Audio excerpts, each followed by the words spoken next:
Bismillahirrahmanirrahim. Assalamualaikum warahmatullahi wabarakatuh. Ila hadratin Nabil Mustafa Rasulullah sallallahu alaihi wasallam wa ala alihi wa azwajihi wa dzurriyyatihi wa qurrabatihi wa ali baitihi wa ashabil kiram.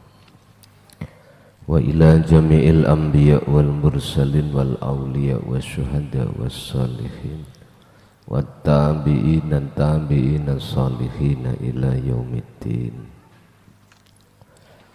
Wa ila abaina wa ummatina wa azdadina wa masyayikhina wa auladina wa azwajina wa dzurriyyatina wa ahli baitina wa jami'i man tabi'ana fid dini wad dunya wal akhirah. Sayyulillahi lana wa lahumul Fatihah.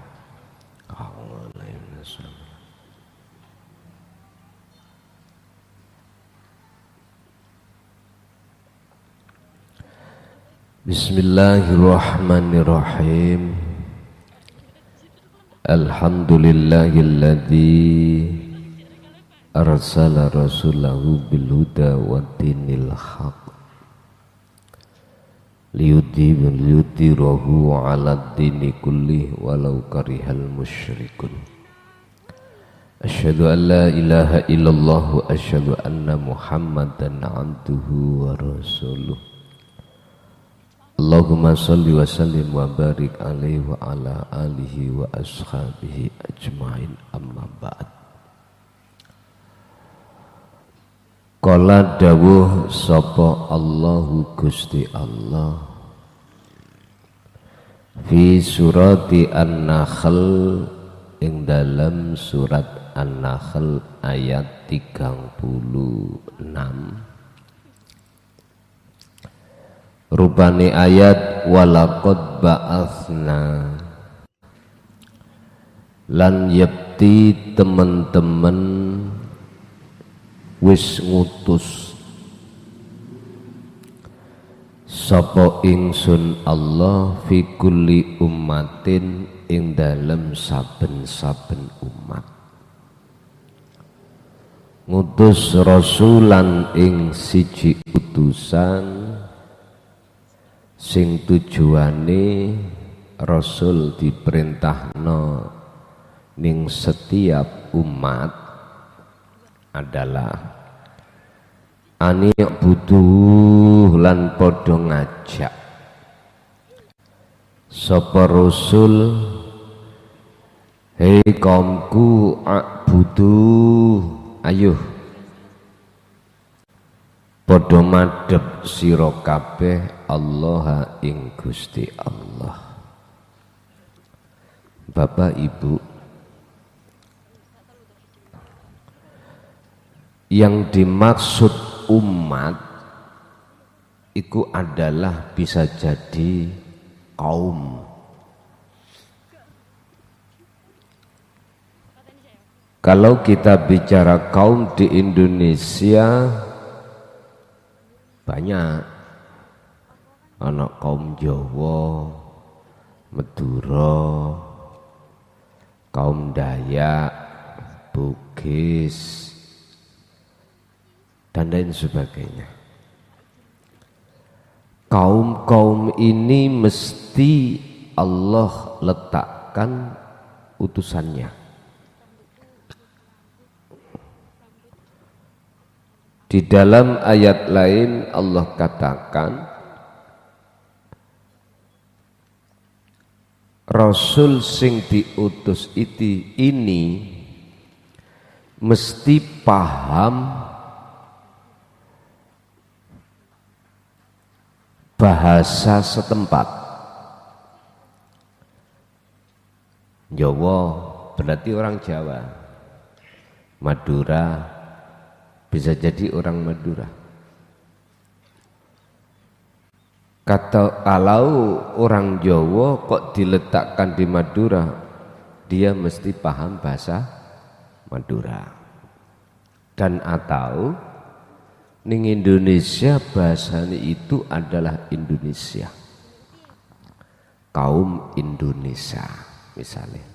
Berarti mencakup seluruh kaum-kaum kalau kita bicara Indonesia. Bapak Ibu, dan juga kaum Rasul ini dari kalangan mereka, dari kalangan umat yang ada di tengah-tengah bahasa itu. Lagi wakila lan den dawuhake seorang rasul ini mayoritas laki-laki. Ini kalau kita bicara syariat ya,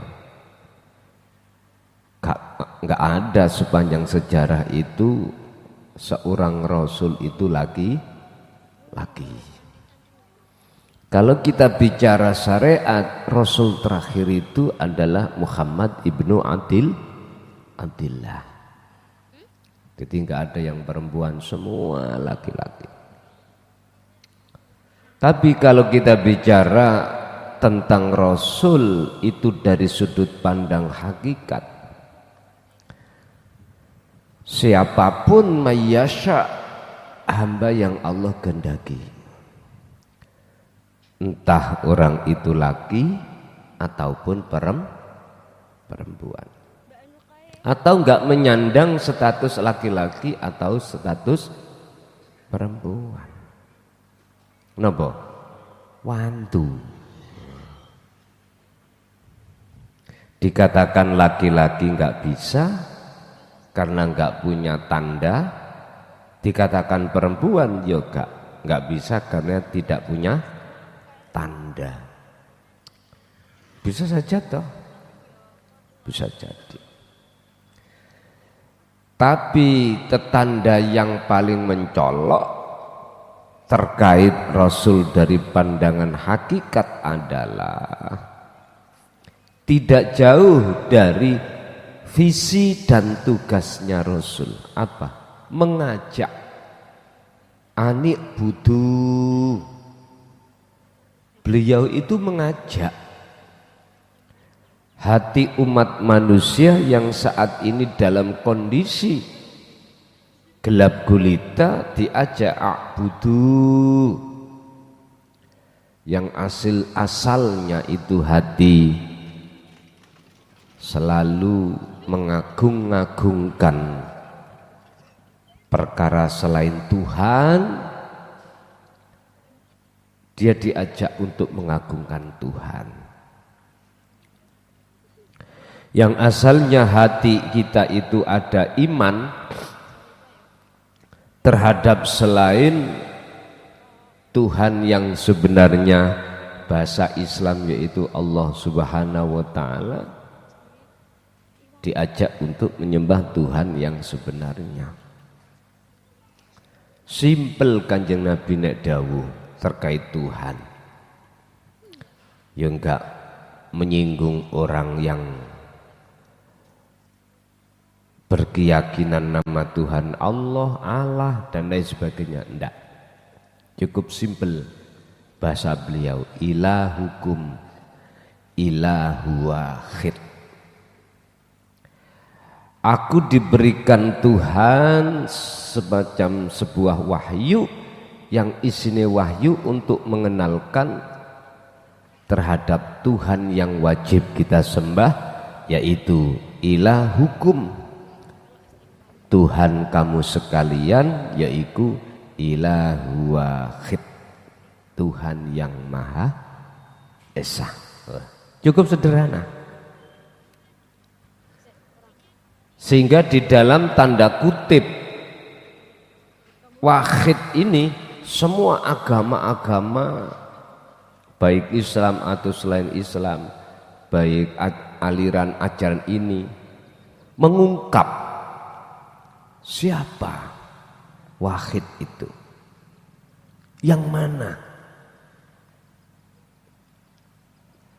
Lalu kalau toh memang di situ wahid Iku sesuatu yang wajib ada, keberadaannya di mana? Karena tidak sah seorang hamba meminta, memohon, menghadap, menyembah kepada Tuhannya manakala si hamba tidak tahu mana yang disebut Tuhannya itu. Dalam istilah lain, tidak akan pernah kau bisa sampai pada tujuan terlepas kau berangkat sendiri ataupun dihantar orang, entah yang mengantar iku ribuan atau miliaran, semua dalam kondisi hati buta tak akan sampai tujuan. Ini enggak dipikir oleh umat manusia, enggak dipikir. Sehingga dia lupa terkait apa yang mestinya harus dia dapatkan saat di dunia ini. Seluruh agama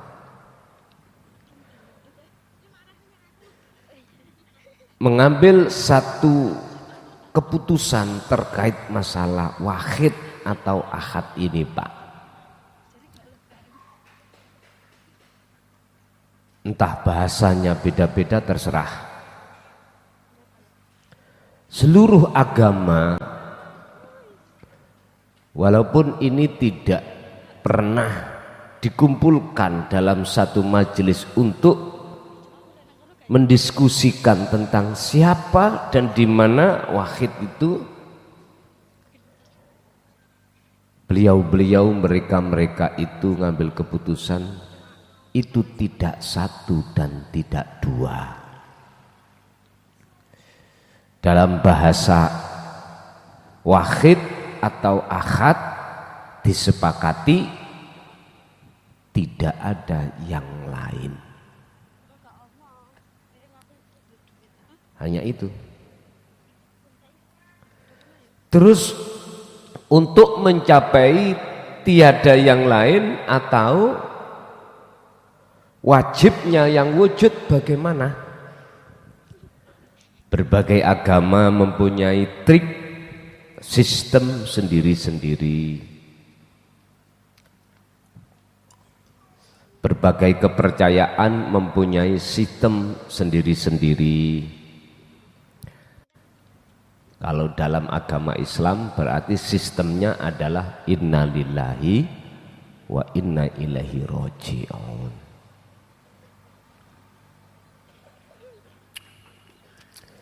Kuncinya untuk bisa innalillahi wa inna ilaihi raji'un, ahadiyah menuju ke ahad, meniadakan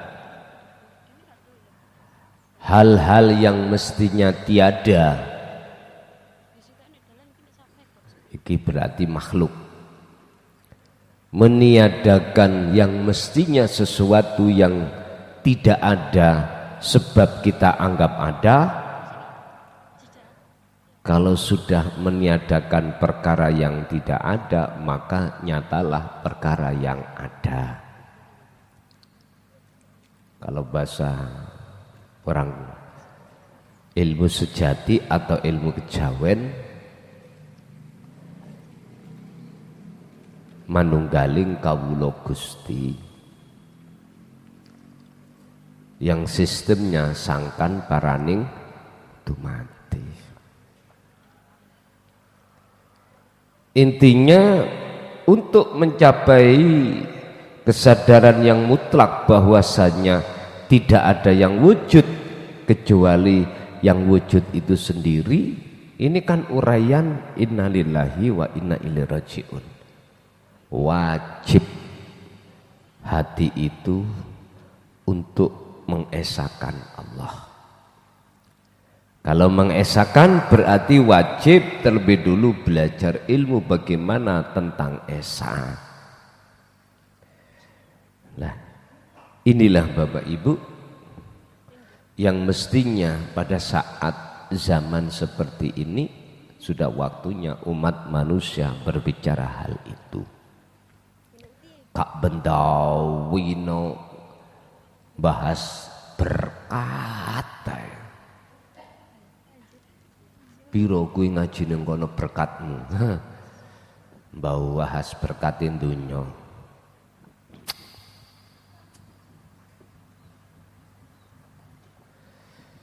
Loh, inilah gara-gara perkara jiwa yang seperti inilah Pak Bu, dalam kegelapan akhirnya Nabi Ibrahim diturunkan. Mengapa Nabi Ibrahim kok ngopecok atau kapak memenggal seluruh berhala-berhala pada saat itu? Maksudnya ya di sini. Merobohkan seluruh berhala-berhala. Cuman aja pada saat itu kok ya sik ana ditinggal lah. Sitok. Siji sing gede dhewe ya toh. Yang paling besar terus kapaknya dikalungkan pada yang besar. Itu maksudnya untuk diajak dialog antara Fir'aun dengan Nabi Ibrahim, Raja Namrud, mohon maaf, berdialog. Ya, apa yang kusampaikan ini terkait masalah dinut tauhid di tengah-tengah syariat supaya beliau-beliau itu gelem berdialog dengan bentuk apa? Gerakmu sebab ada yang menggerakkan. Lah, ini supaya mau diajak dialog. Memang miturut Qur'annya berdialog. Berdialogi Nabi Ibrahim ngeten. Hetah Raja Namrud, napa jenengan boten mikir tah? Yen Tuhan sampean kali kula sembah itu nggak bisa berbuat apa-apa. Sebab makalah saya jenengan tolak. Makalah yang mana? Ketika saat Nabi Ibrahim ditanya siapa yang memenggal semua kepala berhala ini, yaitu ditutung segede dewi loh Pak ya, itu. Terus jawabin Namrud bagian, yo nggak bisa, wong patung kok. Loh, kejebak dalam dialog beliau. Kejebak dalam dialog. Kalau toh memang nggak bisa, mengapa kau sembah? Loh gitu loh. Dia nggak bisa berkata, menjawab apa yang Anda minta. Dia tidak akan pernah bisa bertindak manakala engkau perintah. Malakum dzarraw wala naf'an. Sebetulnya dulu itu agak sudah sadar Pak, cuman berhubung gengsi, sebab statusnya sebagai orang yang ditokohkan, dirajakan, karena punya kekuasaan. Nek joro sekarang punya pengaruh di tengah umat sebab ilmunya. Sebetulnya dengan itu sadar kalau dia mau ngen iya aku ya ora iso apa-apa. Iso apa-apa itu bisanya apa-apa sebab ada sumber illa billah. Mereka sebetulnya itu satu sisi sadar, tapi berhubung beban mental di tengah masyarakat wis kadung ngomong, lah iku jadinya.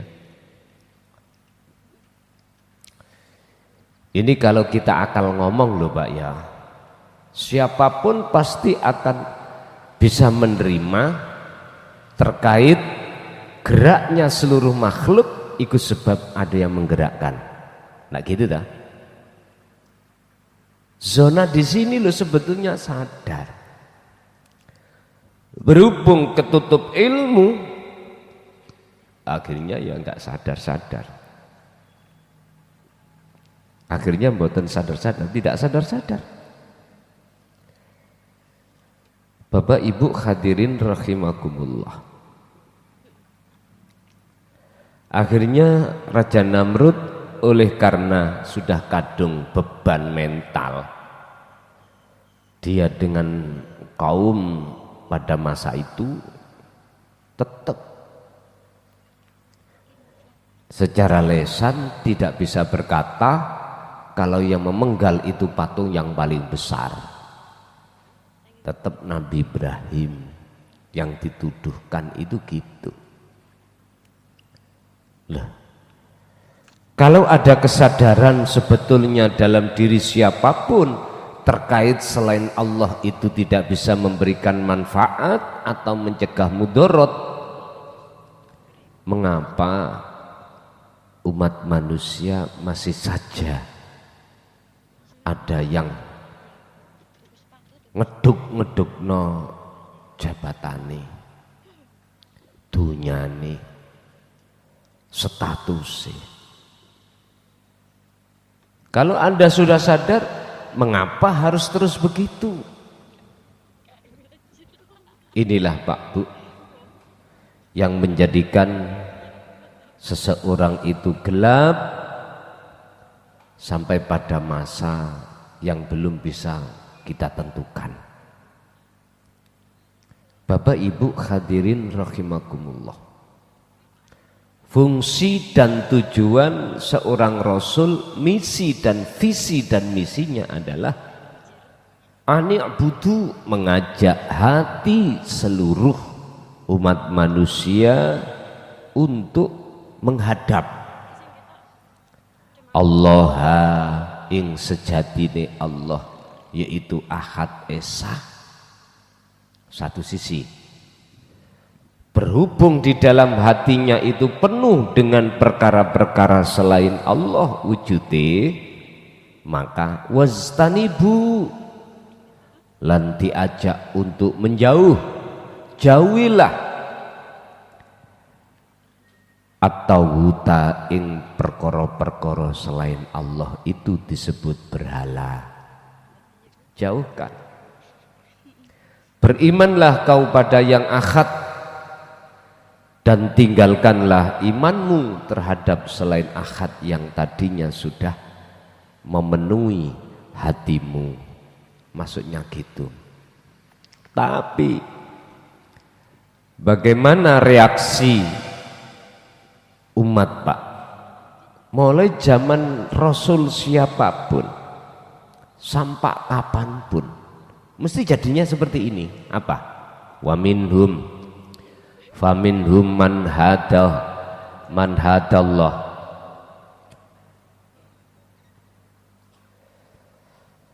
Umat manusia hatinya itu terkelompok, terpecah menjadi dua kelompok. Faminhum, mongko iku setengah saking golongan sing kelompok pertama. Man utawi wong hada kang gelem nampa petunjuk utawa hada kang paring hidayah sapa Allahu Gusti Allah.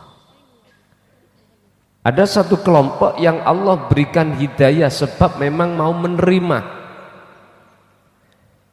Ibarat gelas Pak, katakanlah ini gelas kosong, terus nomor loro gelas yang tidak gelas kosong tetap, tapi ono tutupnya, satunya enggak ada tutupnya. Gelas sing kosong, yang kosong ketika kita masuki air dia mangap. Bahasa mangap manhadallah,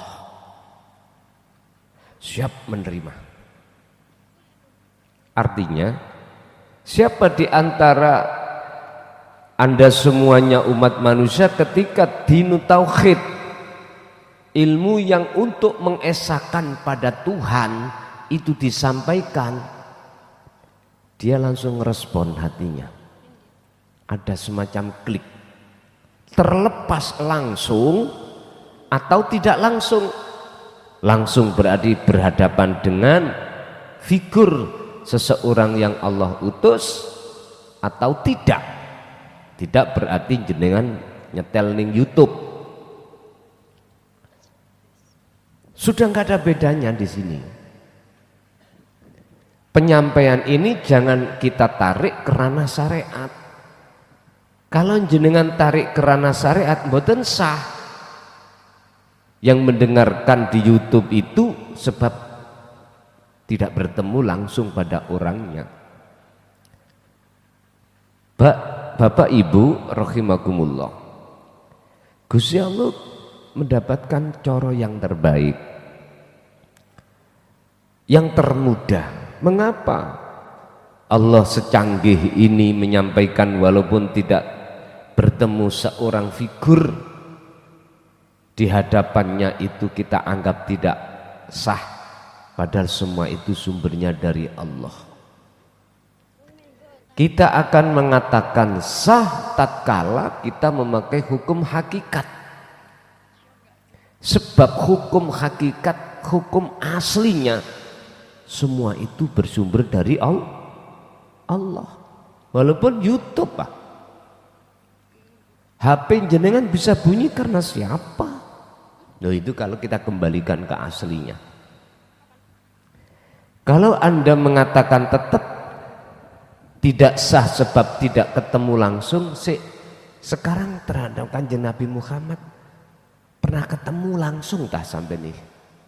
Kalau iki ajaran Rasul kurang panjang, kurang masane, kurang tebih ya nopo. Oke, kita belajar rimo wis gak usah. Sebab ning Quran iki jawab kelompok pertama, faminhum man hadallah. Mulutnya, hatinya seorang yang mendapatkan hidayah itu mangap. Ibarat gelas mangap, udah mesti masuk airnya itu.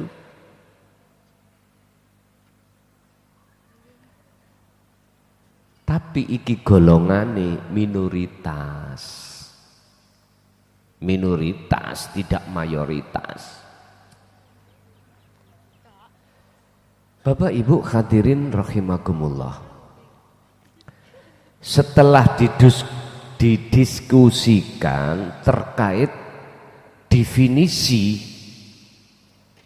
tarkib, siapa sesungguhnya Allah yang disebut ahad itu, ilahukum ilahu wahid itu, terus di mana beliau keberadaannya? Sudah ketemu, terus memakai sistem taklim muta'alim, lalu disampaikan di tengah masyarakat, dikenalkan tentang sistem ini, sistem itu, terserah. Kebanyakan mereka lari,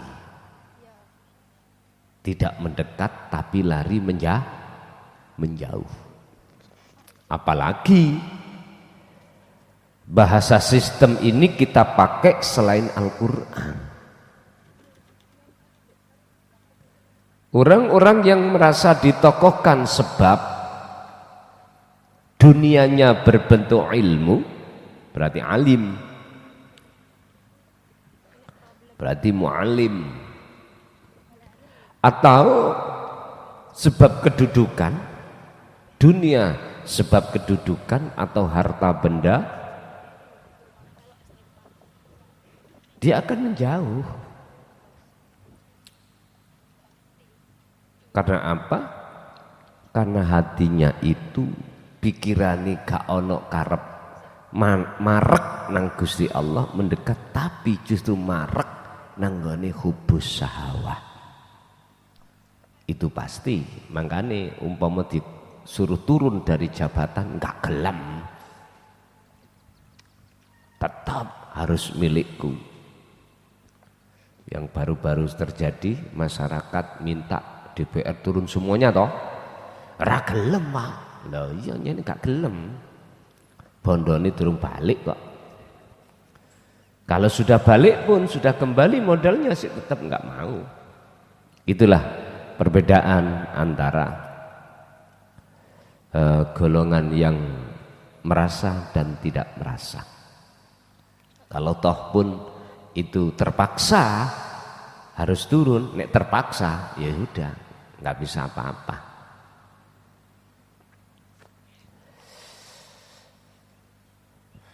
Bapak Ibu hadirin rahimakumullah. Satu kelompok.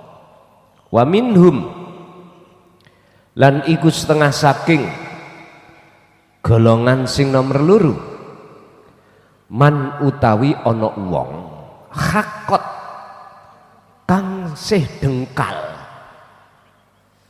Apa dengkal iku? Angel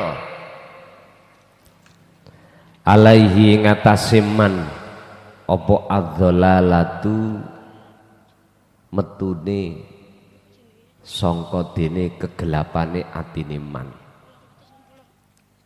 Ada satu golongan lagi di mana dia tidak hanya dia menolak, tetapi dia itu masih tetap ingin duduk di alam kegelapan. Ya dunia ini. Makanya tondonen apabila hati dalam alam gelap seneng sampai kali kula masih ono dunya. Nek dibicarakan tentang kematian moh. Tanda kalau kita itu masih masih dalam kondisi hati gelap. Hati ini masih seneng ada di dunia.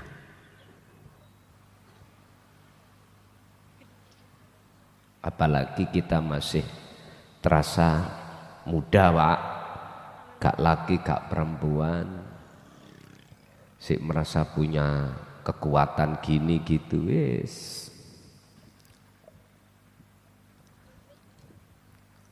Ojo matek sih, ngono sih. Tapi satu sisi gak gelem dang zikir atau kholwat gak gelem. Gak gelem. Makanya Kanjeng Nabi kalau memberikan teladan yang paling diprioritaskan di antara beberapa teladan itu adalah liman kana yarjullaha wal yaumal akhir. Lekas masuklah alam akhirat. Yang dipanggil liman itu bukan fisiknya tapi ruhaniahnya.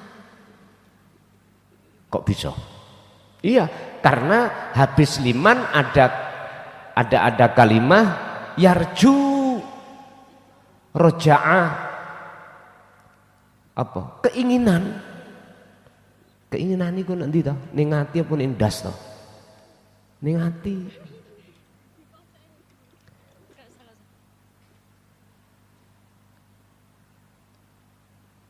Limangkana yarjullaha. Lah ini satu keinginan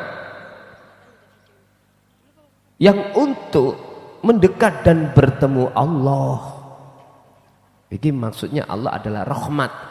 Berarti apa di dalam rahmat ini isinya wal yaumal akhirah, alam akhirat. Nah terus bagaimana caranya? Jiwa atau ruh ini bisa masuk ke alam akhirat walaupun jasad masih ada di dunia. Karepnya ayat itu di situ. Mana yang mau menerangkan dengan gamblang terkait itu? Ora eneng sing gelem.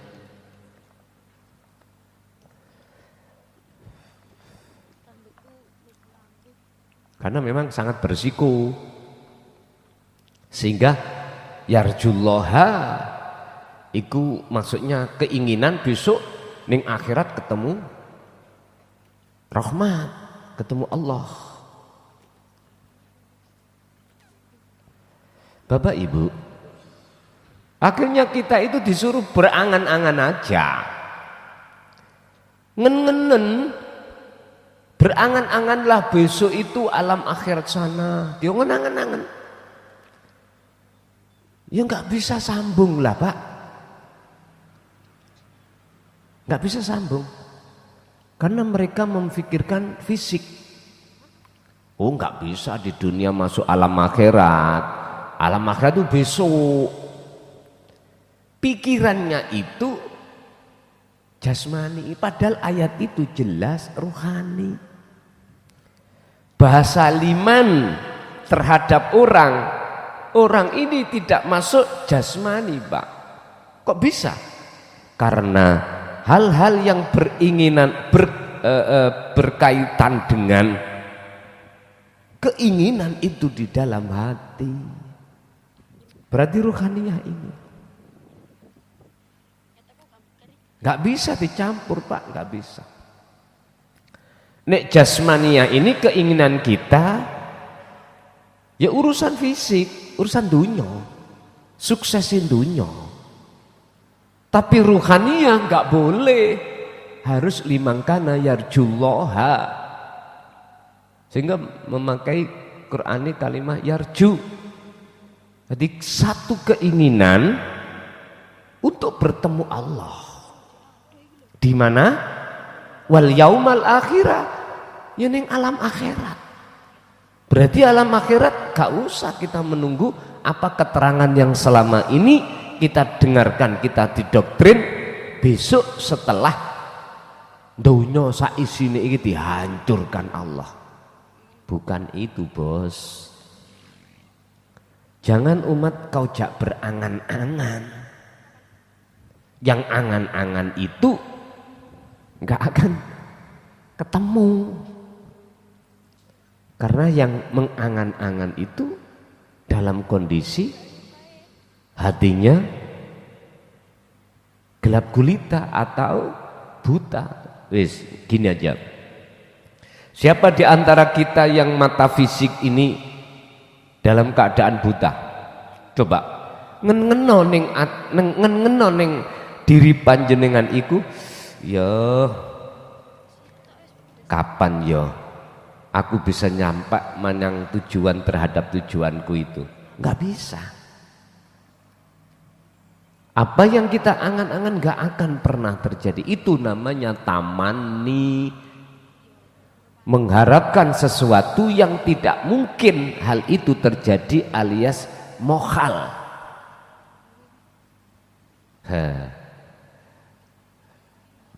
Kisru hati sampean.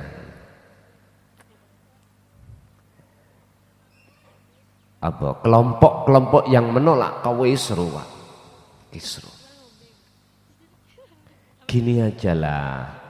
Wis, walaupun semua ini matanya nggak buta, tutupan. Meripat Anda dengan lakbam nopo ya, Pak. Wis. Selama ketutup kok ini angen-angen no. Aku tak budal nanggone Jakarta rek. Angen-angen panjenengan itu tuas angen-angen. Nggak bisa untuk sampai ke sana. Laksana seperti itulah. Berarti apa alam akhirat besok yang kita diceritai nggak akan pernah kita temukan karena kondisi mata kita buta. Ya ora iso. Bapak Ibu, hati termasuk tondo hati kita itu dalam kondisi gelap itu, di dalam hati jenengan sik seneng jiwa ini masih di alam dunia. Terus bagaimana caranya ruhaniyah saya bisa tinggalkan alam dunia masuk ke alam akhirat? Kan sering saya katakan kholwato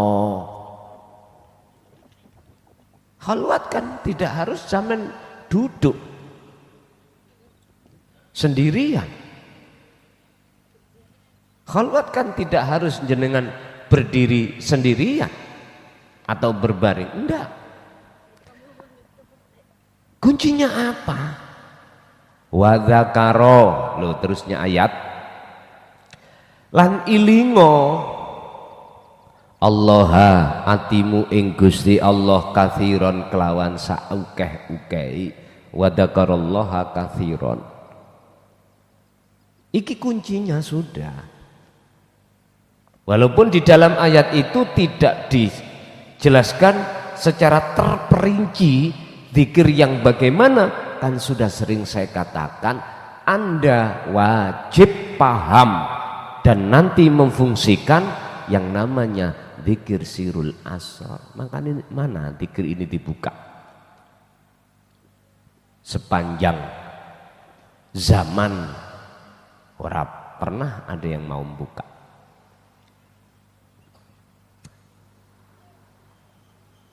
Apalagi zikir tingkat puncak yaitu fana'ul zikri.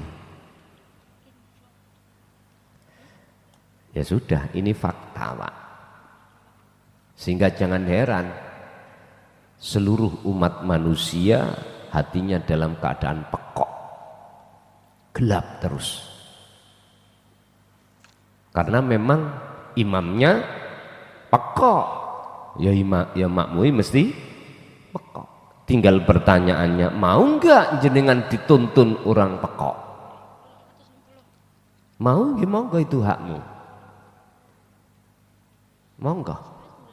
Tapi satu hal yang perlu kami sampaikan, enggak mungkin orang buta satu menuntun orang ribuan buta semuanya bisa sampai pada tujuan. Enggak mungkin.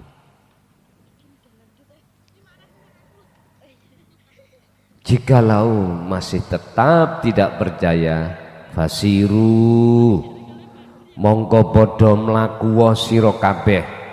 Artine tamasao endangono kono ziarah kemana? Fil arding dalam bumi. Maksudnya adalah di situ, di negara ini pernah zaman Rasul itu dulu kaumnya itu apa? Ada yang membantah, ada yang menerima. Jadi ada istilah apa? Batu nisan namanya apa? Peninggalan ngene kalau. Petilasana. Iki mbiyen yo kaum Nabi Lut gara-gara seneng padha lanani. Terus akhirnya Gusti Allah menyuruh utusane Lut iku untuk menyampaikan hukum-hukum undang-undang tentang supaya meninggalkan perilaku enggak benar menghadap pada Allah. Gak gelem dihukum, ditenggelamkan. Lah iki zamane Nabi Nuh. Karepe fasiru fil ardi itu di situ. Ziarah, tontonan sejarah-sejarah itu. Paling tidak jenengan mau membaca Quran. Apa akibat setelah kita itu menolak ajaran itu dan kita dimasukkan kelompok kedua? Apa akibatnya? Akan tahu. Fandur mongko do ningalana sira kaifa kana akibatul mukadzibin. Bagaimana akibatnya orang-orang yang mendustakan tentang tauhid.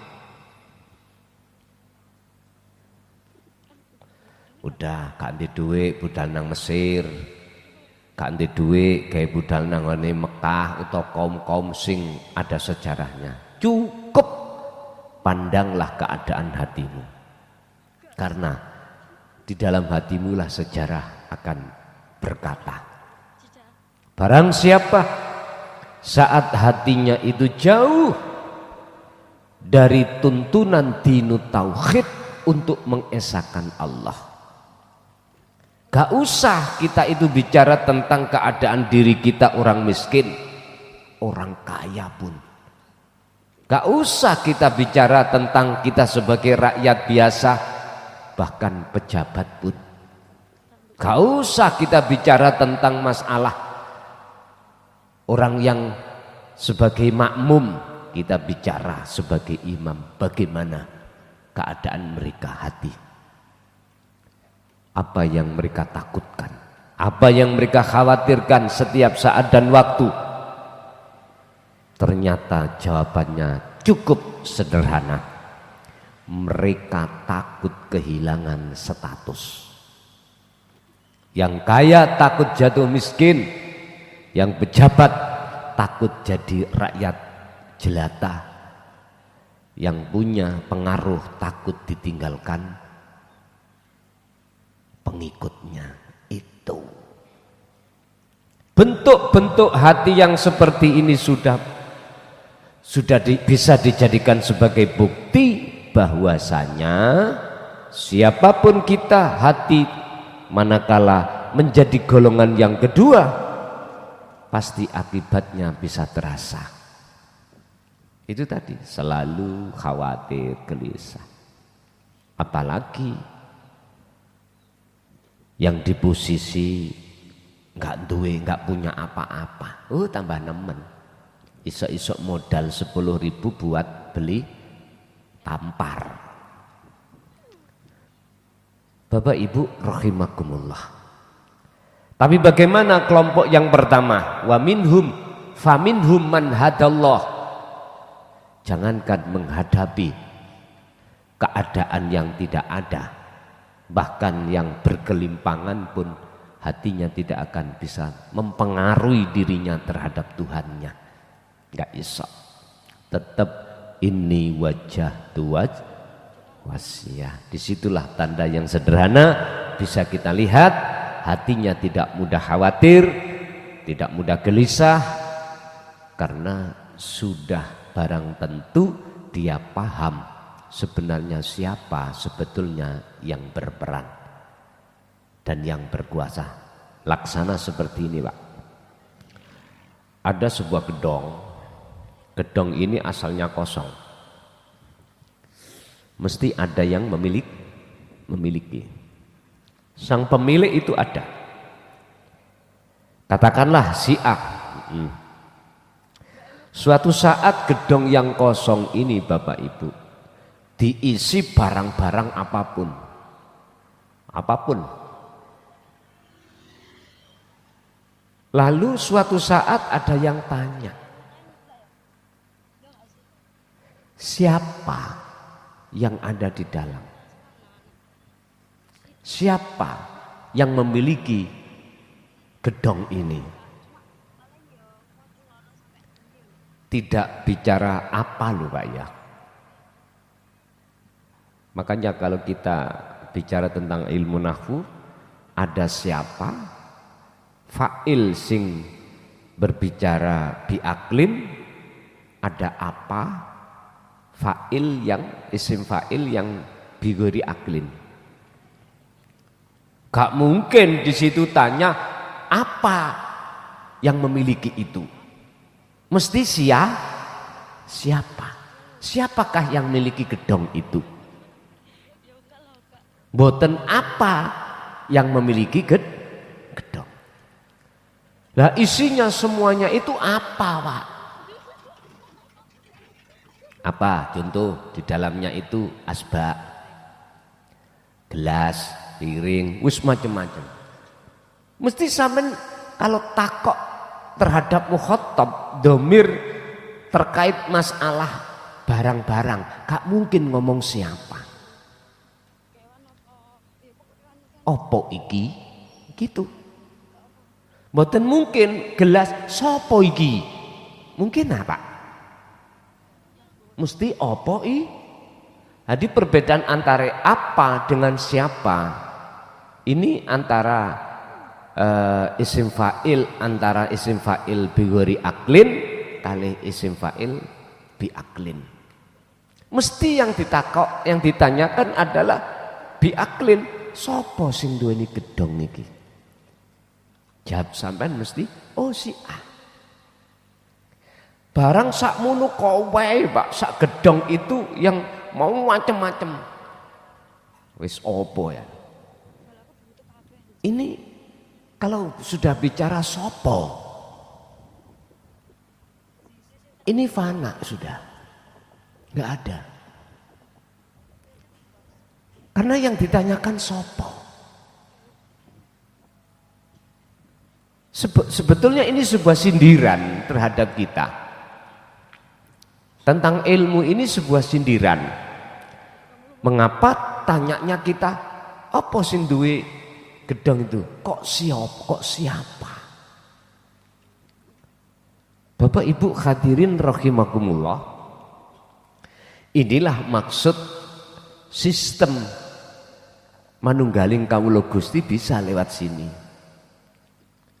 Nek cara Quran yakfur bittawut wa yu'min billah, niki sistem sangkan paran itu sistem manunggaling kawula Gusti meniadakan perkara-perkara yang aslinya itu tiada, oleh karena kita anggap ada, ini harus ditiadakan supaya ketemu yang sesungguhnya yang ada. Ya siapa itu tadi? Kalau bahasanya ke Allah sing wujud, Allah itu biar nyata di dalam hatimu atas wujudnya. Yo tiadakan perkara yang tiada yang sebab kita adakan. Itu tadi. Kalau selama perkara yang ketiadaan atas wujudnya kita anggap ada, ya otomatis itu akan menutupi hati kita, sehingga sampai kapanpun tidak akan pernah tahu mana sejatinya yang ada. Nggak bisa, Pak. Makanya bahasa sederhana kami gini, Pak. Mengapa Allah wujudnya itu tidak nyata, tidak tahu bagi diri saya, padahal katanya dekat? Itu karena tertutupi oleh adanya saya. Loh gitu loh. Berarti adanya saya yang asalnya ketiadaan diri saya itu akan menjadikan sebuah tutup hati saya pada Allah. Akhirnya yang ada, yang nyata itu tidak nyata.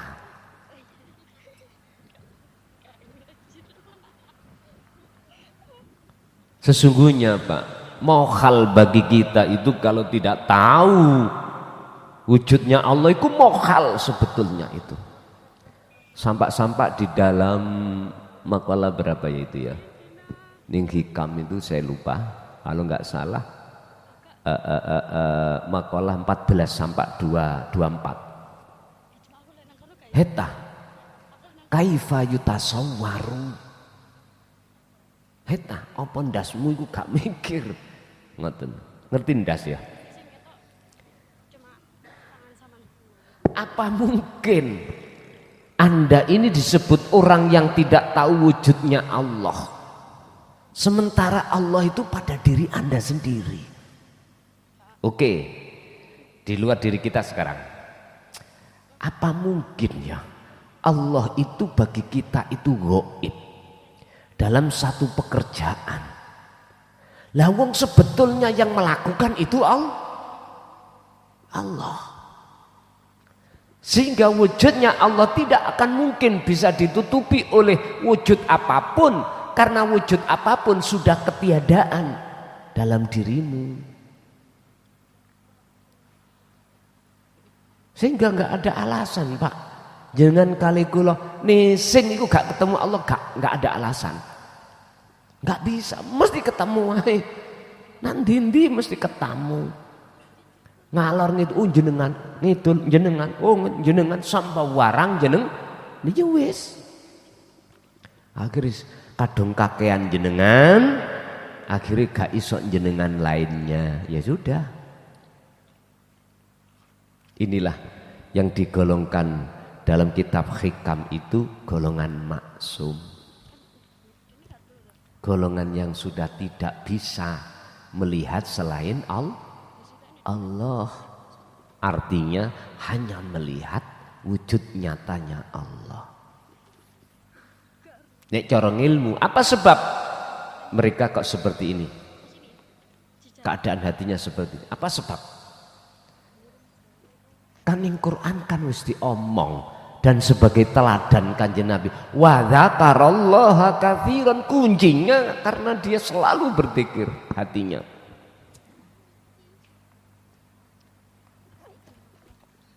Iki wis gak ngaji jaidun lho Pak ya. Wis gak ngaji kitab kuning mboten. Wis gak ngaji babakan tumbuh-tumbuhan. Sudah tidak ngaji babakan perkara anugerah sing gak kekal.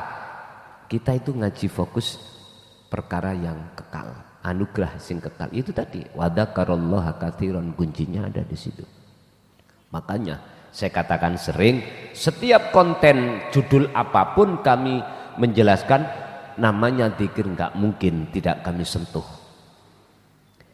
Itu saking apa? Saking pentingnya untuk nasihat-nasihat terhadap kita, Pak.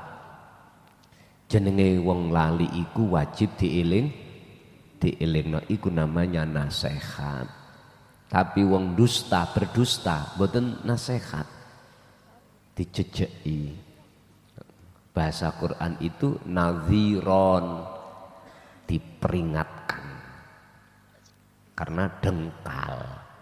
Makanya tadi dikatakan wa minhum man haqqat alihi dhalalah, itu namanya orang wangkot, orang dengkal.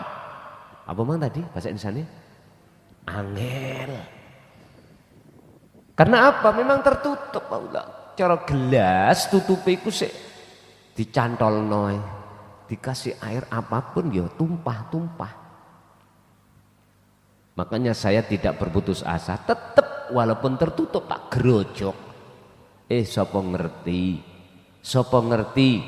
Walaupun tidak lewat ngaji langsung, waktu tidur terus Gusti Allah mimpekno kiamat. Akhirnya ketakutan. Waktu mau menjelang tidur, dia itu angen-angen.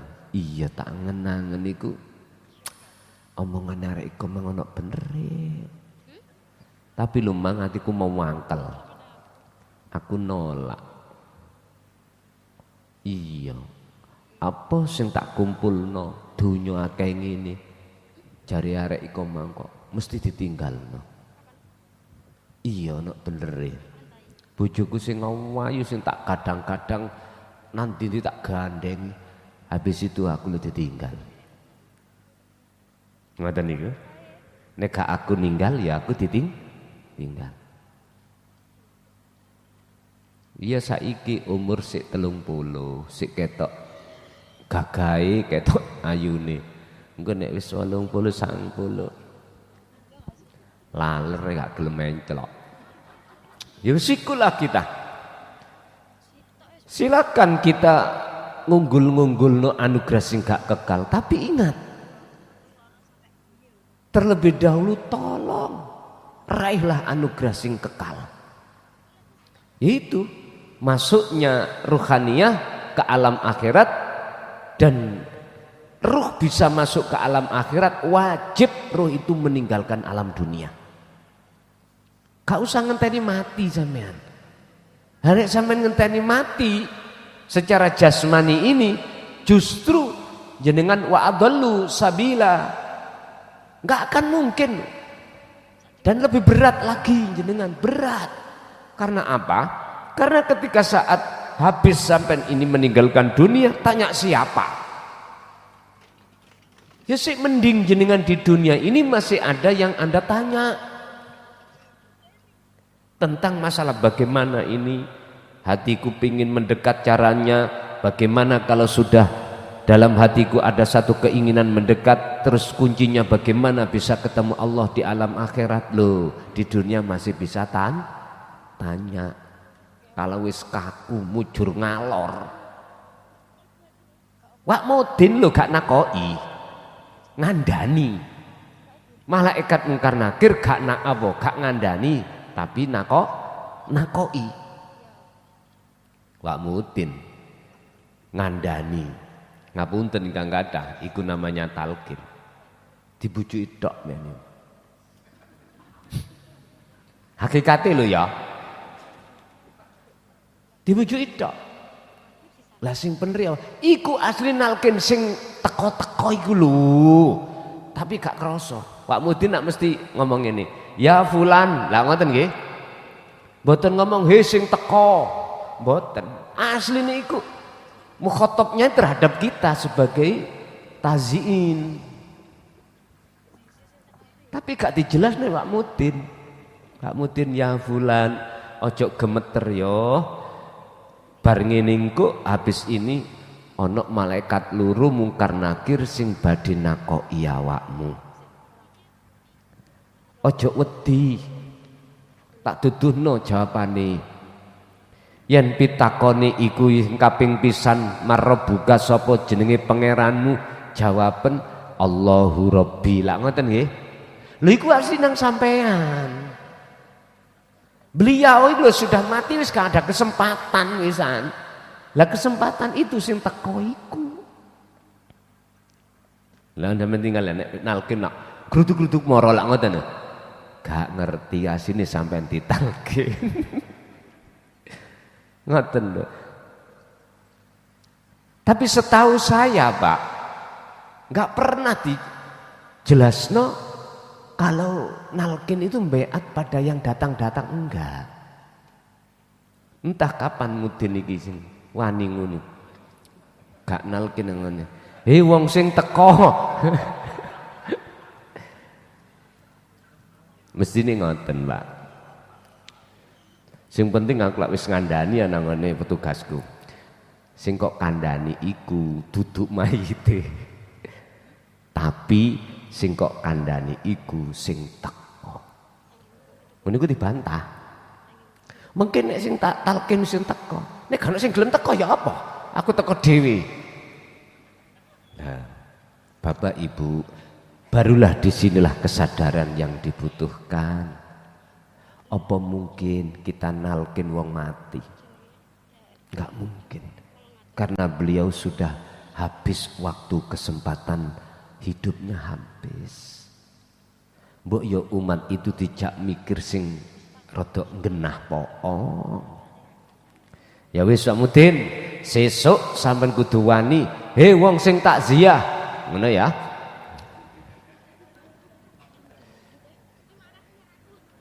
Maksudnya malaikat loro iku sapa sih? Apa mungkar nakir? Bukan. Ya takdir enak gak enak iku lho Pak. Awakmu kudu jawab iki sangka Gusti. Lho ngono atine. Imane kudu arahnya di situ. Tapi diplesetno lewat ajaran nalkin terhadap si mayit. Pak Nyun Sewu, mungkin jenengan sing paham tentang wayang ya. Asline dalang niku dakwah. Genahno dapuk-dapuke lakon-lakone wayang iki. Asline kepada kita itu. Bukan pada si wayang iki bukan.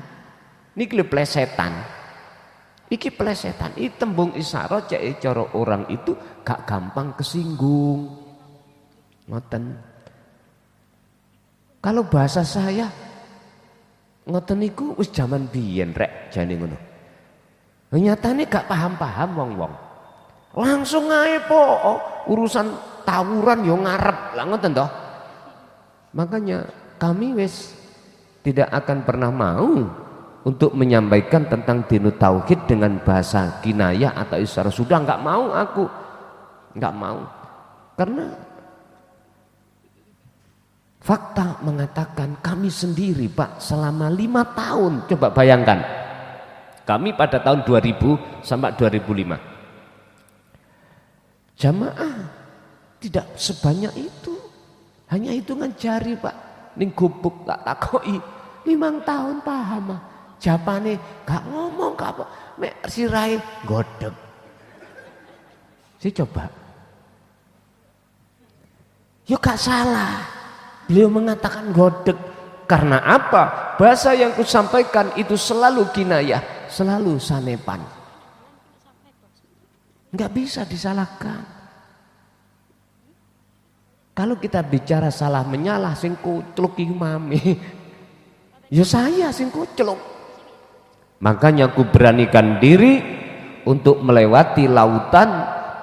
Siapa yang tidak bisa berenang di lautan yang tanpa batas akan tenggelam dan mati. Dan itu mohon maaf harus kami lewati karena memang itu harga mati. Saya lewati sampai paling tidak orang sak kampung mengatakan saya gila. Ya sudah, itu sebuah tarikh sejarah kisah yang harus saya lewati karena memang mengharapkan supaya tidak menyampaikan dengan sistem kinayah tapi sistem blokosuto. Tahu blokosuto? Apa adanya, wis gak ngomong wayang, lagune wayang tapi kelakuanmu lho ngono lho langsung. Jadi gak ngomong sapa sing gak kesindir Pak, siapa yang tidak merasa tersinggung. Urusan belakangan ya wis belakangan, urusan sing mangkel ya ben mangkel, urusan sing atine kerut ya biar kerut tapi lekas sembuh, ngoten lho.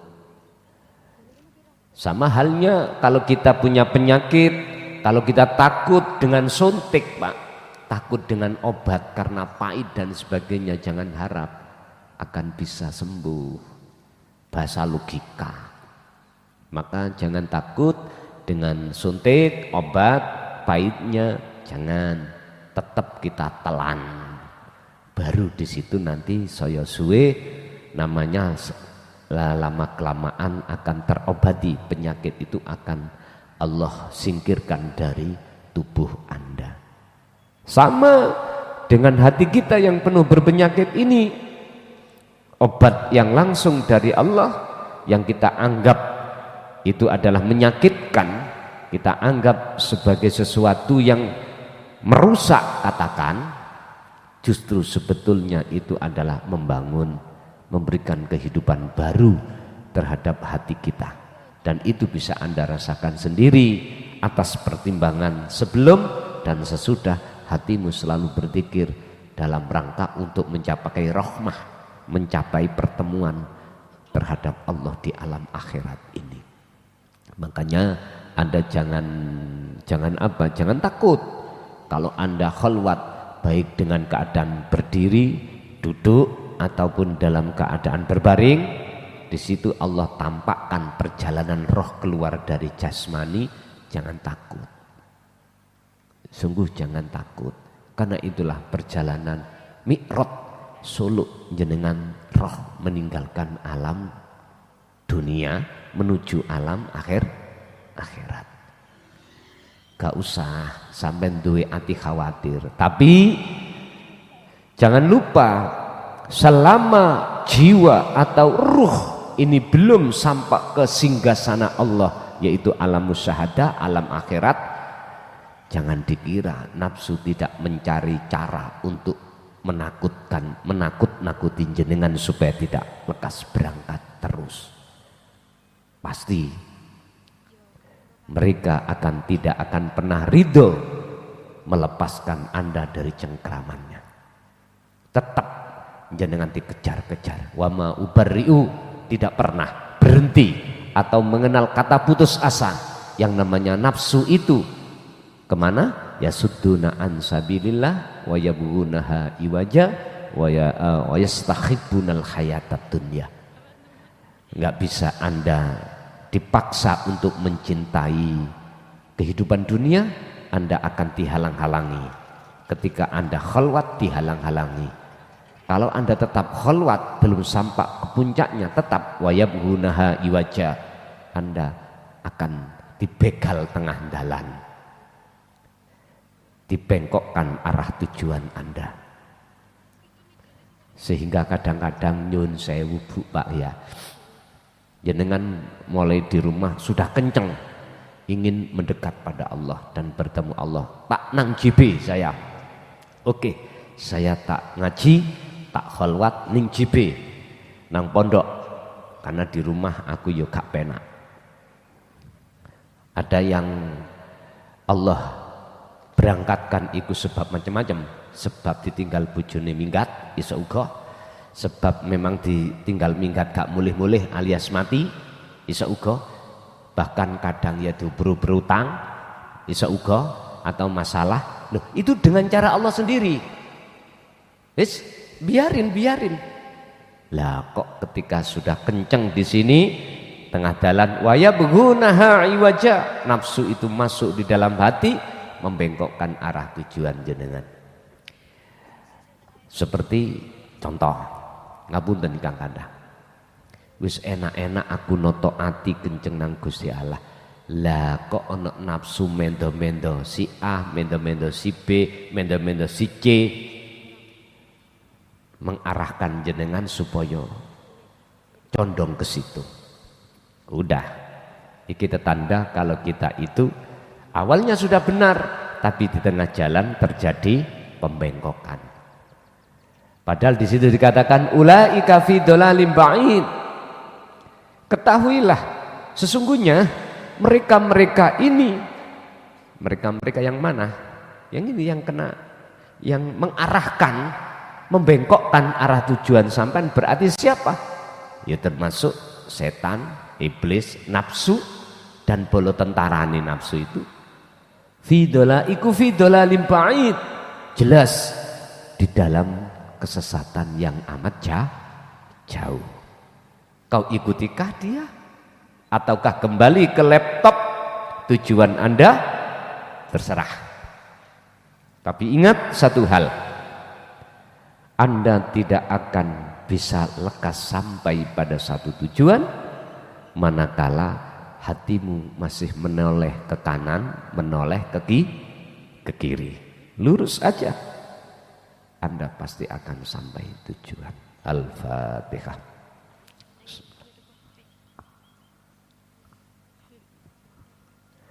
Akhirul kalam. Assalamualaikum warahmatullahi wabarakatuh.